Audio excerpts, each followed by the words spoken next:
St. Thomas Day School is an outreach ministry of St. Thomas Episcopal Church, and so it falls under the umbrella of the wanting to, in essence, welcome the child. The day school started back in the 1960s. A woman named Helen Reed started it in her home. She outgrew the home and asked the church to rent space. The whole school philosophy is built upon the idea that the child's work is play. One of the things that's been of concern to us in the recent developments for children is that children are very highly scheduled. They are expected to do many things in a highly structured way. One of the things I most admire about the director of our day school is that she has maintained a play philosophy and learning through play. So we have a lot of hands-on activities, a lot of activities where they can use their senses and interact with the other children. Like the water, the rice table, just dumping and pouring. We try to cover all the different senses, and the toys and the stations rotate daily.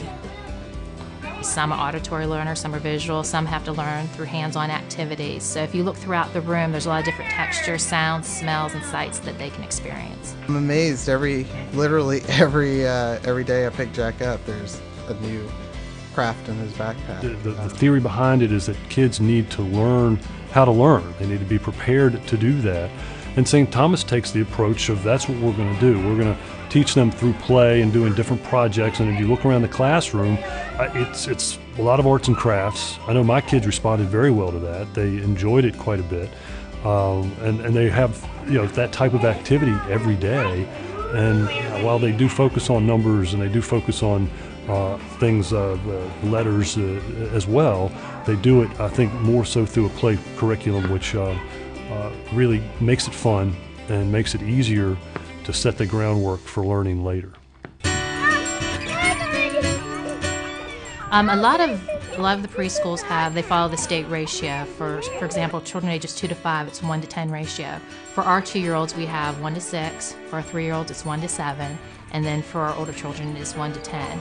And we always have 2 teachers in the classroom at all times. St. Thomas Day School really has a special place for me because they tailor their teaching and what they're doing to the kids that are in the classroom and to the specific child.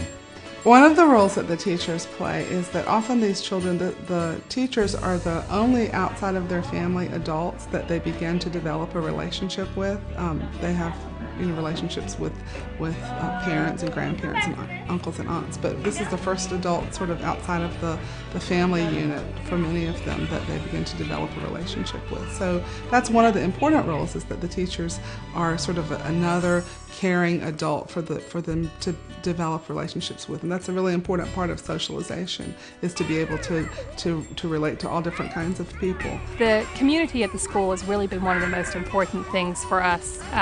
It has been an extension of the neighborhood and the church and the school itself. We have, now this is our 5th year of having a child at St. Thomas, so now we know everybody.